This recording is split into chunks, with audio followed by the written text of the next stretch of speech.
Thanks a lot for checking out this video. We're going to look at Microsoft Translator.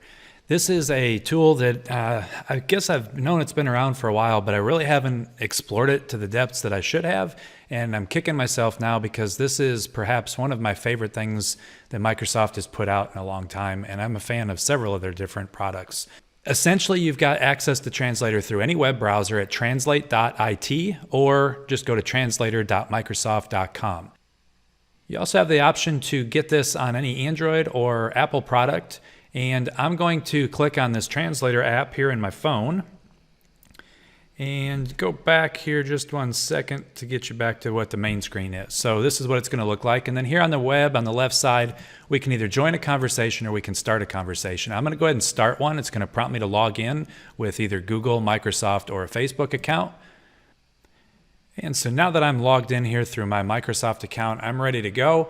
And I've clicked on the start conversation. I've already put my name in, and I'm going to choose the language that I speak or that I want to see show up on my screen. Now, I have this option to check whether or not I'm using this in a classroom. For right now, I'm going to leave that off. Now, at this point, I want to connect to this session that I've started for translating. So this would be used in a classroom setting or possibly a parent meeting that you have, especially if you're a principal and you've got lots of parents in there. You could have each parent have the app like I have on my phone on the right here, and they could be having everything translated on their screen for them in real time in whatever language they speak. But at this point now in my app, I'm going to select this option right here for the conversation piece. And I'm going to enter in this code that I have, which is GLETK, and then say join. Enter in my name, which I'll call myself Fred, and my language, and I'll say that I want this translated into Spanish, and then I just say enter. And so now I'm ready to talk, and because I'm not in presenter mode right now, I've got that turned off, and that was part of what happens when I selected or didn't select that I was in a classroom. At this point now, it's telling me I need to press and hold my space bar to type a message.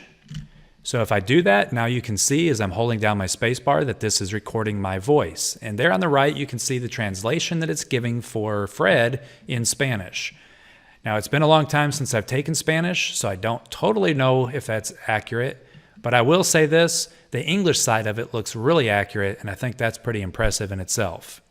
If I let go of the space bar, then I can not be talking at that point. Now, Fred wants to speak to me in Spanish. And so he's going to do that from his phone, and he's going to press and hold the microphone.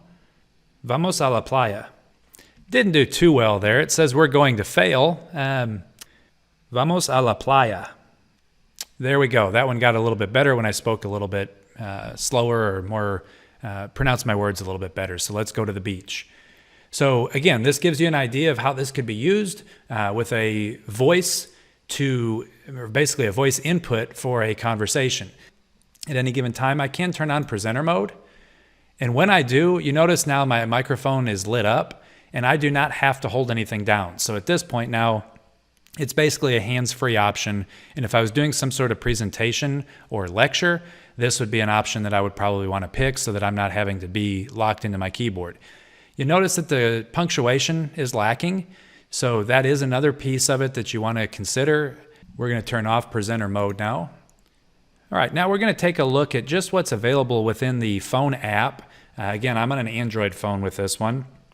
I have the option just to use the microphone, and I can hold it down and speak into it, and then it will translate for me. My dog ate my homework. So there is the option for just the microphone.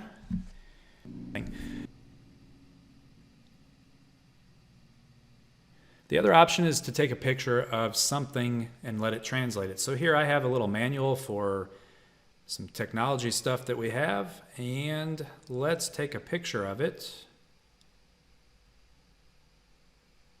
And so it's telling us there that it detected that this was in English, and I've asked it to convert it to Spanish. So there you can see that it's automatically taken everything that was on that paper that I just took a picture of, and it has done its best job of typing that in Spanish instead.